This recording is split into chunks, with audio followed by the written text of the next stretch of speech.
ನಾನು ಇದಕ್ಕಿಂತ ಮೊದಲನೇ ಪ್ರೆಸ್ ಮೀಟ್ ಮಾಡಿದಾಗ ಒಂದು ಮಾತು ಹೇಳಿದ್ದೆ.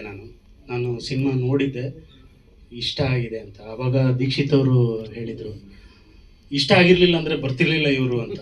ಅದು ಮಾತು ನಿಜ. ಇಲ್ಲಾಂದರೆ ಇಲ್ಲಿ ತನಕ ನಾವು ಮತ್ತೆ ವಾಪಸ್ ಬಂದಿದ್ದೀವಿ ಸರ್. ಮತ್ತೆ ಎಲ್ಲರೂ ಇದ್ದಾರೆ, ಯಾಕೆಂದ್ರೆ ಜೊತೆ.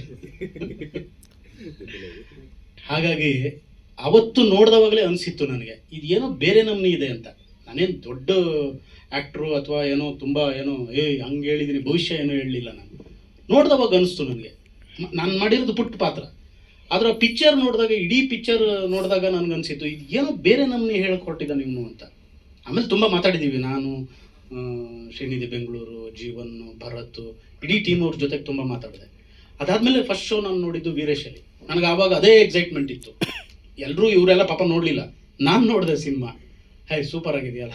ಆಮೇಲೆ ಜನರ ರಿಯಾಕ್ಷನ್ನು ಎಲ್ಲ ಬಂತು. ಆಗಾಗ ಥಿಯೇಟ್ರ್ ವಿಸಿಟ್ಗೆ ಹೋದವಾಗಲೂ ಅಂದ್ಕೊಂಡೆ, ಇಲ್ಲ ಇದು ಚೆನ್ನಾಗಿದೆ ಇದು ಅಂತ.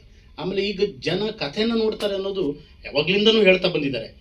ಇದಕ್ಕೆ ಏನೂ ಸಪೋರ್ಟ್ ಇಲ್ಲದೇನೆ ಈ ಥರದ್ದು ಬರೋದಕ್ಕೆ ಕಾರಣ ಬಹುಶಃ ಈ ಕಥೆ ಮತ್ತು ನಿರ್ದೇಶನ ಮತ್ತು ಇಡೀ ತಂಡ ಅಂತ ನನ್ನ ಅನಿಸಿಕೆ.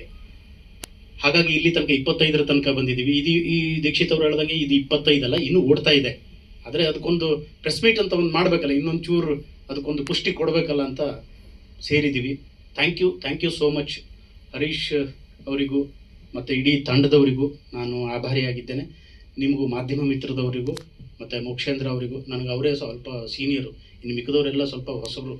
ಇವರು ಇಲ್ಲೊಬ್ಬರು ಸೀನಿಯರು, ಇನ್ನೆಲ್ಲರೂ ಹೊಸಬರು. ಹಾಗಾಗಿ ಅವ್ರ ಹೆಸರುಗಳನ್ನು ಹೇಳ್ತಾ ಇದ್ದೀನಿ. ಥ್ಯಾಂಕ್ ಯು ಸಪೋರ್ಟ್ ಮಾಡಿದ್ದಕ್ಕೆ ಸರ್, ಥ್ಯಾಂಕ್ ಯು.